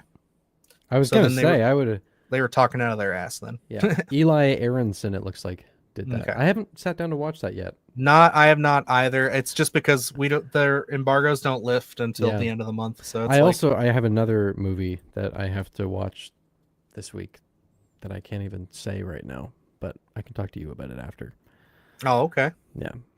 But I'm very curious. yeah. Is it a big movie, or is it something we know about, or is it It's something we know about? It's something that you and I have seen already, but has now been updated. Oh. We'll chat. Yeah. Can I ask, just dancing around, have you been reached out to as well? Yes. Okay, that makes sense then. Yeah, because I was going to mention that a little bit here. I was going to say, so I'm excited. Yeah, we're waiting for that, because I'm real curious to see. Yeah, but that's going to be fun. That's exciting. I know there's somebody who's been like stalking my channel, not stalking, a viewer, but who's very upset that we're not talking about that movie very much, and there's a reason. So yeah, but we'll get there. Anyway, let's get back into some news here, bud, because I feel like everybody's just listening to us talk about all this shit. And if I don't stop talking about the lighthouse, I'll never stop. That was one thing. Like, when the video is almost an hour long, and at the end, I'm like, I just have to like force myself to stop talking about it right now, because I will just keep going. There's so many ways you can look at it. Yeah, it's definitely a film that I'm excited to revisit and actually like sit down and discuss, because we haven't talked about any Eggers on the channel other than when we talked to you. Yeah. So it's like, for us, it's like Luke and I, we haven't had like a moment, because like when we started the channel, we knew that Nosferatu was coming. And it's one of those things, or at least that it was in talks to start shooting and everything. So we were like, well, we'll just wait for that. Now the time has finally arrived.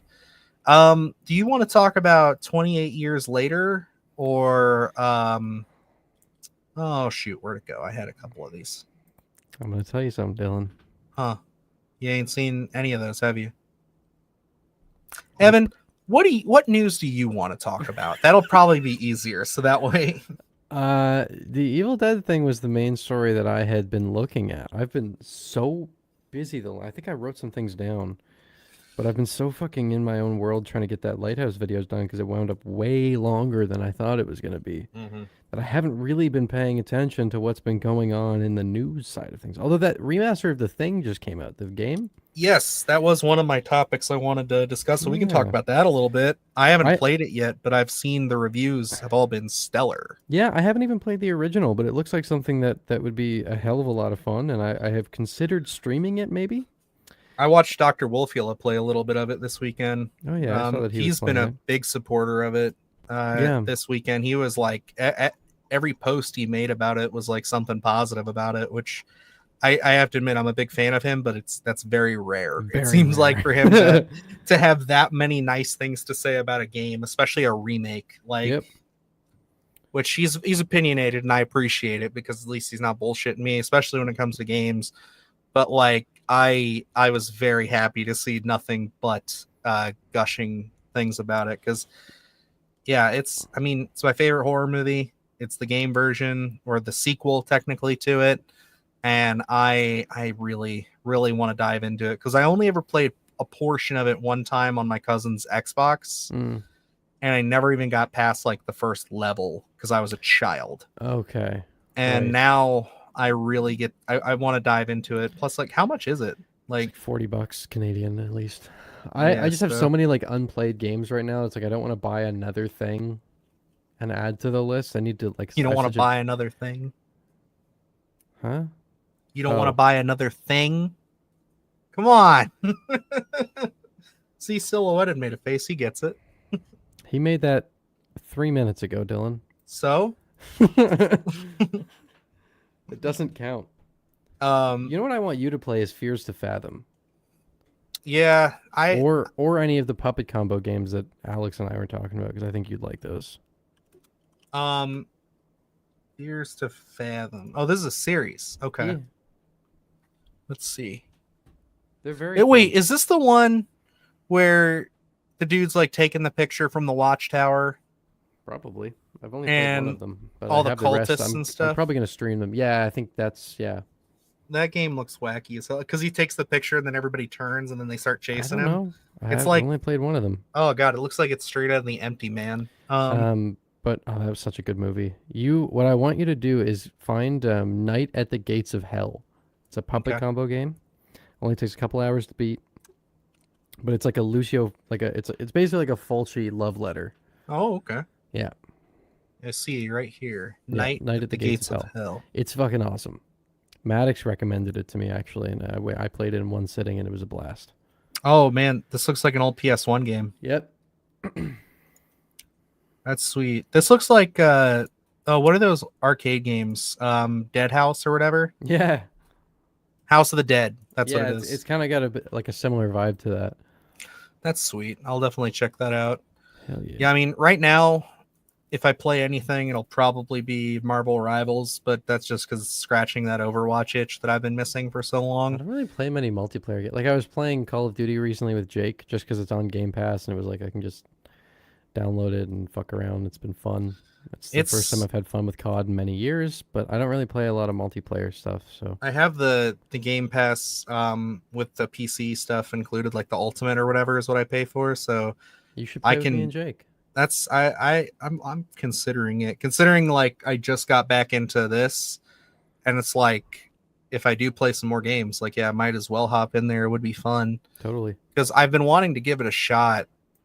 Because like I like Call of Duty like every 3 or 4 games I get into them, and I'm about due for one. The last one that I really liked was the first of the new Modern Warfares. That was the last one I put like a lot of time into. The one that came out last year? No, that was Modern Warfare 3. Yeah. I'm talking about the first one from 2018. Okay, 2019. Was it 2019? It was. Okay. I thought my you were bad. saying that Modern Warfare 3 was the last one you really liked, and I was like, what the fuck is No, wrong with you? no. Like, see, like I played that one. I bought Cold War just because I was still on that hype train, and then I was like, oh the yeah, campaign in Cold War was good. It was. It was interesting. The ending was like, what the hell? But that level that's like a complete stealth mission was great though. Pretty good. But yeah, it's just like that was one of those things where I realized this is why I buy a Call of Duty game every like 3 to 4 years. Yeah. Like this is why you don't buy them yearly. Yeah. Understood. Also, you know, I was forgiving because pandemic and everything, but still it's like Oh, there's a good reason why it was terrible, but it was still terrible. yeah, and then Vanguard was apparently not any better, so No, not particularly. but Should I now that look they're like through- on Game Pass, it's like Did might we as well. talk about The Damned on here? We did. We talked Before about we it like did. towards the end of the last Okay, I episode. couldn't remember if we had mentioned it because I'm really, really excited. I'm very glad that I got a screener for that one. Yeah, we had to shoot this video just before I got on. We're doing another one of those like because list videos are like what do well on our channel. We're doing another Yeah, you one guys where have been killing it. it's been a nice couple of weeks. You're pushing 20K. Yeah, we're almost 22, I think. Last I checked. Crazy. I can check here in a minute. But what I was saying was we're doing what we were doing was we were just going through 5 horror films that are like newer that we got screeners for, and we're just kind of doing like rapid fire reviews. So it's kind of like we just run through and just give our thoughts and opinions. Nice. Mostly stuff that like we just don't think it will do too well if we do a standalone review, just because the audience is kind of small for it. So That's fair. you know, it's like that stuff because we still want to talk about that stuff, but you know how YouTube is; it'll bury that video faster. Yes, I 'Cause I sure know- do. Because I know that's why you kind of stopped really doing new releases as much because of stuff like that. Well, it was just taking away energy from the videos that like actually like built my channel up, and like the reason that people are subscribed to the channel, and I found them stressful because sometimes I didn't want to make them, but then I would feel obligated to make the video, so it was just like, you know, it was not ideal.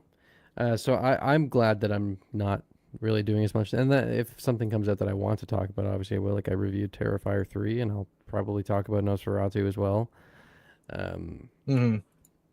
But I think there's like certain tent poles that you kind of have to, you know what I mean? Like I like just focusing stuff on that you're passionate about. Yeah, the larger video essay stuff is more my thing. Part of me doesn't even know if I want to do like a review for Nosferatu right away, or if I'd rather just like wait.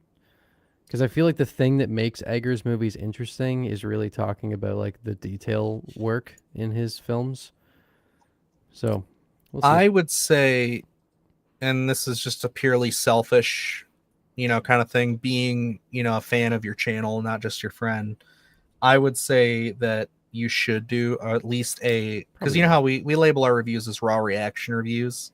Yeah. Because it's like, you know, it's just what your initial thoughts are. You know that people are going to want to know because you've been talking about it so much. I mean, you did like a 15-minute video on an image. So it's like you've kind of, and it did really well. So you've kind of built up the hype where people are like, if you leave them hanging after the movie comes out, people are going to be like, Evan, what the fuck? This is true.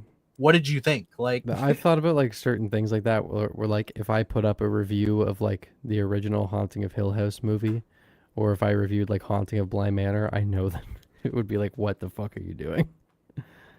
Yeah, and you know, that's the thing. I think that like ultimately if you pick and choose, you can find some stuff in there that's like totally like it's valid for you to at least do a smaller review first and then come back to it later, because everybody knows like you'll either do like way I'm gonna do a deep dive on it. Exactly. Yeah. So you know. Yeah.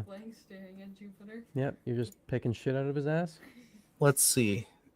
Brady says, yeah, while it would be cool to drop a short review or something like that out of the theater reaction, would be cool to always nice to see you talk in and while you're I'll do an out of the theater reaction for sure.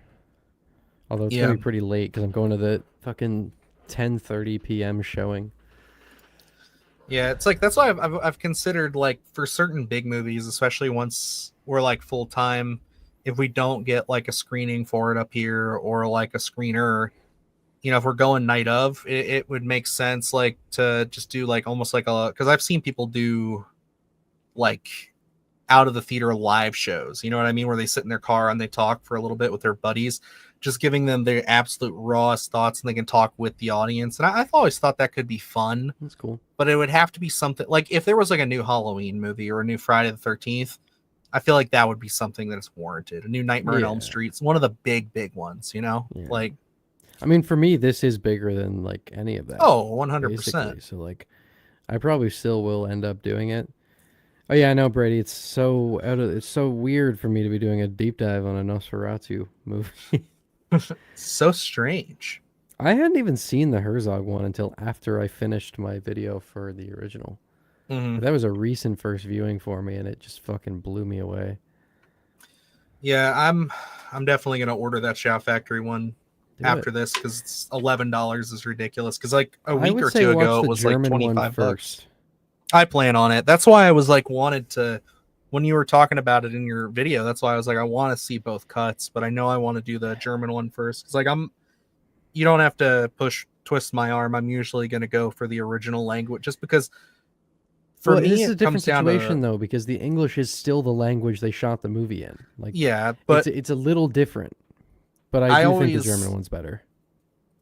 I always think like when you're watching something has subtitles are better because the performance is natural, as opposed to like kind of them just trying to overdub it and you're getting some other voice actor to come in and do it. Like, I think I got a comment to this. I don't remember where I read it, but someone said it felt like Bruno Gans, the guy who plays Jonathan in the Herzog version. He's like, it sounded like he was reading his lines phonetically.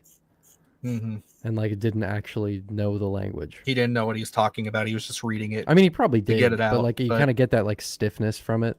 That isn't there. It's not his first language. Yeah, but you will get dubbing in both versions. There is dubbing. In the German version, Renfield is completely dubbed. Lucy is completely dubbed in both versions. And Dracula is dubbed in the English version. That's the other thing that was weird to me. I didn't know that when you pitched out is how they changed the names back to the yeah, which I don't like. I think they should have kept the original Nosferatu names. It's like, why are you gonna call it Nosferatu, but you're gonna use the I don't know. It felt like it was just kind of like they were excited that they could use the Dracula property, so they just kind of like tried to reincorporate things, but it's not like. Could it have been kind of like a pseudo homage to those cuts that they brought overseas when they did label it as Dracula and stuff when they were doing the like the actual like cards and stuff? Probably not. All right, whatever. Maybe I'm thinking too much into it. Fuck you. Yeah, I don't know. I feel bad for not being able to get through the original. I know it's iconic and revolutionary for the industry, but I just can't get on board with a black and white silent film, unfortunately. It's so worth it. Like, if you can manage to get yourself into sort of a, like, I don't know, like, if you just get into the right state of mind. Like, I don't know how old you are, if you like scotch, whatever. But get into a dark room. The big thing is, like, put your phone in another room when you're watching these kinds of movies. Put the phone somewhere else. Turn off all the lights. If you can, have a nice glass of whatever you like to drink or a cup of tea or something, and you will get absorbed into it. I get the the trepidation with it, but it is very immersive once you just get sucked in, and it works really, really well. Sure. Cynthia said Spooky Astronauts does some good straight out of the theater reactions. Usually keeps them less than 10 minutes. I haven't watched them, but I've gotten them recommended many times. I love her channel. She's been somebody I've been watching for a long, long time. Admittedly, I've really gone back and watched a lot of her older lists and videos just to get inspiration and just kind of see how she's grown. Because, like, you know, I've been watching a lot of like the bigger list channels just to see like what more can I bring to it, because like I'm trying to find that balance of like, because like I know I can't please everybody, but I get a lot of people who are like, oh, like you talk too much, or oh, you're not giving enough information. I'm trying to find the balance of kind of like what people are really into for that, because it's like I feel like if I don't at least attempt to try to work on it, I'm just gonna inevitably lose everybody. So yeah, that's where I'm at with that one. No, that's fair. I'm just trying to like really focus on the essays right now. I feel like it's kind of a good like flow state for the channel at the moment. I mean, obviously like performance ebbs and flows, and I knew that the last couple videos I put up weren't going to perform as well as like what was going up in October. But it goes up and down, but I'm pretty comfortable with where it's at right now. Hell yeah. I'm cruising. I did want to put this on your radar if you are not aware of it. Do you know Faith, the Unholy Trinity games? No. So these are like little 8-bit, 16-bit or something, something like that. It's kind of like an exorcism-esque game that this guy made all on his own. It's like Erdorf is his username, and they are really good, but they're making a movie out of it now. Interesting. Yeah, and it's a really, really cool concept for a game. It's very interesting, and you should look up some videos about it, just kind of talking about the plot and the story and everything, so you can kind of get familiar with it. Yeah, you can do that too if you want to. But I love hearing people's theories on the lore and stuff like that. I've never even played the games, but I know of them and have really gone down a rabbit hole of watching people's theories and videos and stuff, and it's really cool stuff. Right. Yeah, no, this looks sick. Yeah, I'm a fan of it. Wendigoon is somebody that I watch, and he talked about it. I love Wendigoon. Yeah, he's great. I love his stuff. But don't you know he's a fascist because he wears Hawaiian shirts? I heard about that. Yeah. And also Cody Leach is a racist. What was that? Remember? Again? Cody Leach is a racist. Yeah, why did that come up? Because of he went to a convention with Kevin Spacey, a horror convention with Kevin Spacey at it, and he said that he's a staunch conservative, so he just called him a racist. All right. Which is like totally like that. You clearly haven't talked to Cody, Cody like ever. Look, like, dude, I swear to God, I think Cody is like one of the most, not to like blow smoke up his ass, but is one of the most like overhated dudes online. Because I feel like everyone has this notion that he's like an asshole, and he I is don't so get it. not that at all. No, especially because like you know how they're always saying like everyone's afraid to like not saying Cody Leach is like a big hero of mine. Like he's certainly somebody that like I admired on YouTube and definitely got Sure. some of my interest in doing this from. But like they're always saying don't meet your heroes and stuff. And it's He's like a super nice dude. dude, Meeting him has honestly, only made me respect him more. 100%. Like full on. I love just how, because like you always think like with somebody you've been watching for a while, like they're not going to be open to the idea of like collabing with you or anything like that or doing so. And he was just like, yeah, dude, let's do it. Like, let's hang out. And it's like now that we've collabed a couple times, it's kind of like we'll just message each other randomly and just talk, shoot the shit. Like I hooked him up with werewolves and stuff when all that was going on. So Yeah. it's any just of you nice. have that idea that Cody is a dick or anything like that? He's not. Yeah, Not at all. really, honestly, if you're starting a horror channel or if you're thinking about doing it, like if you talk to Sledgehammer Horror, Cody Leach, any of those people in that clique, like they are some of the most open and like helpful Ken is one of the people. nicest people you will ever meet. Oh, 100%. Like it's they just hit he's so 9K positive. subs too, which was That's awesome fucking for them. awesome. They're gonna hit 10. He wants to hit 10 by the end of the year, and I'm really hoping they get there. Where are they at? I'm gonna check. I haven't checked in like a week. I know they hit 9 last week, and because he was doing the countdown, and I was checking in on it. There we go. They are still at 9K. Yeah, okay. We'll have to share around their stuff, try and push it. Yeah, definitely. I think the I mean, he'll probably never see this, but like just the thing that I think holds their stuff back from reaching a broader audience, if I'm being completely honest, I think it's a very similar issue to like what we had going on for a while with Luke and I, is they do so many interviews. And interviews are great. I love doing it. I know Ken is super passionate about it, but I think that like interviews don't get nearly as much traction as they should. Because like that's something we've, like you, myself, and Alex, we've all experienced that. Like you do them for fun, you do them for your core audience, but they're not exactly going to grow your channel at all. Nowadays I say when I do interviews, I'm doing them for me mostly. It's like because I want to talk to the person. Because like they're not. They just don't translate, and I don't get it. Like I feel like I watch a lot of interviews, and like I watch a lot of stuff with people talking, especially if I want to do research on something. Like I can't tell you how many Terrifier 3 interviews I watched, like just over the last month before that movie came out. Like sure, it's just kind of crazy to me, but I don't know. I feel like YouTube as a whole just like buries that content, and like it doesn't know what to do with it. So like that's the only thing I would say going into 2025, if they really want to get some nice boosts and stuff, and they should try to maybe cut back on that so much and focus more on the stuff that I think really works for them. Like their tier lists are really fun. They're always doing lives. So good, and it's like a bread and butter of their channel. Like that, it can never go away. I know, and it's like it has to stay. But I'm just saying, like, if they could find a way to almost like, you know how like I started interlooping them into reviews and stuff like that. It's like if they could find a way to do that, maybe that would help them a little bit, because I know that helped for us, but now it just doesn't make any sense for me to really do as many interviews. It's just it's tough because I don't. It doesn't really fit into my channel at all. I don't really do anything like that. I did the one with the Addams Family, and that was a hell of a lot of fun. But like, it's not something I ever like. I've had plenty of opportunities to review different filmmakers, and it would be a lot of fun. But I also just never know what kinds of questions to ask, so I feel like I'm just wasting their time.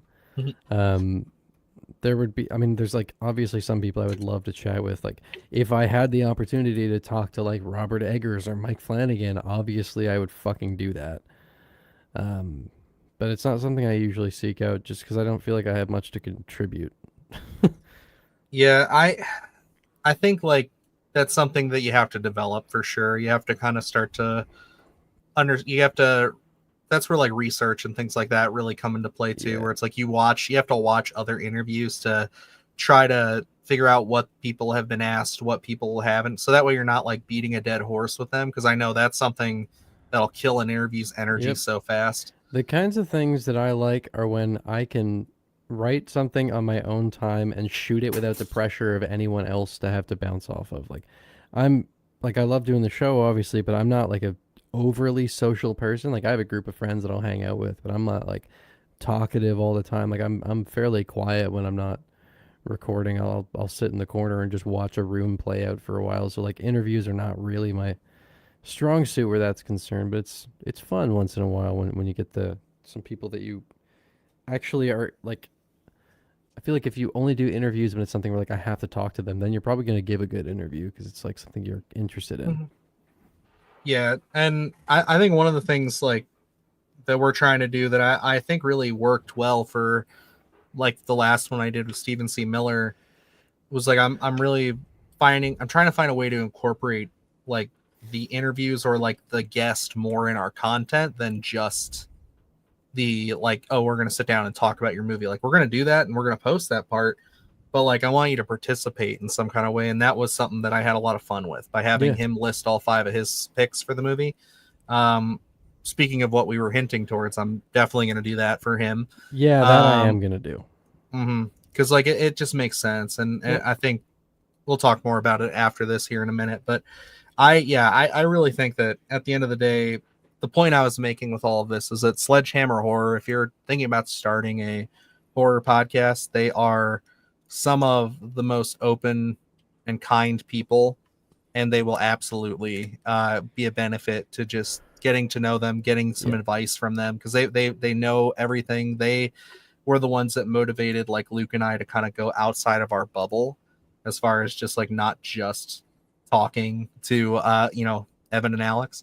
So it was like we actually started collabing with more people, and that helps so much. I And still haven't really burst out of that bubble. Well, like the only time I ever really collaborate is when people ask me to, because like I just don't really seek it out. I am going on finally tomorrow. Actually, I do have a collaboration that I'm doing. Finally talking with Knight, who Night Watch. Yeah, I'm finally going to Night Watch Zone tomorrow night, which I'm excited to do because are you guys doing the Freddy thing? Yeah, Nightmare on Elm Street. Which one are you doing? What are they up to? Part 2. Hell yeah, dude. Yeah, which that's I awesome. guess I need to watch that tomorrow then, because I haven't seen that in a while. Yeah, I was on Freddy versus Jason, and that was super fun. So much, love that movie so much. I am so jealous of his concept for that. You're gonna have a blast. Like that is such a cool idea, and how he structures that and everything. I'm looking forward to it. Yeah, and I had a good time with Twisted Locker too. I keep bringing that up, but yeah, Elm Street I think is probably out of like the 3 big ones. I would say Elm Street, Halloween, Friday the 13th. I think Elm Street, like percentage-wise, has the most good entries. I don't know if that's like a hot take or anything, but the only one I really don't like is Freddy's Dead. Yeah, I love the remake. I haven't even watched it. I gotta be honest. Oh, okay, then you don't know, because that was a joke. That was a joke to anybody. No, I've got to be honest. I haven't even watched the remake. It just, I don't know. I suppose you don't need that's to. probably there. Yeah. But like, Freddy's Dead's not great. 4, a lot of people don't like. I think 4 is fun. 5, I know gets a lot of shit. I also kind of liked 5. Can't lie. I thought it was fun. It's got like this cool like gothic vibe to it that I enjoyed. Is that the Dream Child? Yeah, when you get into like the church at the end. Mm-hmm. I thought that was cool. I liked that. Hell yeah. Put a church in it. Evan's a big fan. It's true. Nah, I feel you. But well, I honestly think you want to cut this a little bit early. I think we ran through the news. I just ran through a bunch of things, and I'm just like, it's been a little light. It's gonna be like he hasn't heard of this. He can't talk about that. It's a little, but I kid. We had a good one, but I just think like Also, wanna just I'm stretch a it? little down. Yeah, Yeah, well, I'm I'm a little sleepy. little tired. So, Yeah. and I can get back to I playing gotta Marvel finish my Rivals. pizza that I made from scratch. There you go. Good for you, man. Hell yeah. But alrighty, folks. It's been another good one. It's been a good week. Yeah. We'll definitely be back here. I think the next It'll be one's the on Christmas our special. channel. Yeah, that would be the Christmas special. So It'll be on the we'll 23rd, Yep. So we will definitely the day my Black Christmas review comes out. nice. So yeah, we'll definitely we'll plan for that. The 23rd will be a Christmas special. We'll do something fun. I really liked Silhouetted Naughty and Nice idea, but I will talk with Evan and Alex extensively this We'll week sort to out make something sure we fun. get on top of it. So we're not I'm not planning scrambling. shit. No, we're not going to be scrambling on this one. So you boys get ready. I'm going to be hitting you up every day asking for input. So, alrighty, guys. Thank you so much for watching. Thank you all for your time, your viewership, and your patience and friendship. It means the world. So we appreciate you. We will see you guys on the next one. And do I have to do all of them because Alex isn't here? Does it? It feels kind of disrespectful to just leave him out. I think I should just leave him out, though, because Okay. he's the one who bailed. So It's true. I think that's only fair. So all right, fine. I won't. But until next time, folks, remember, long live the void. Stay scared, and we hope you enjoyed your stay. Peace.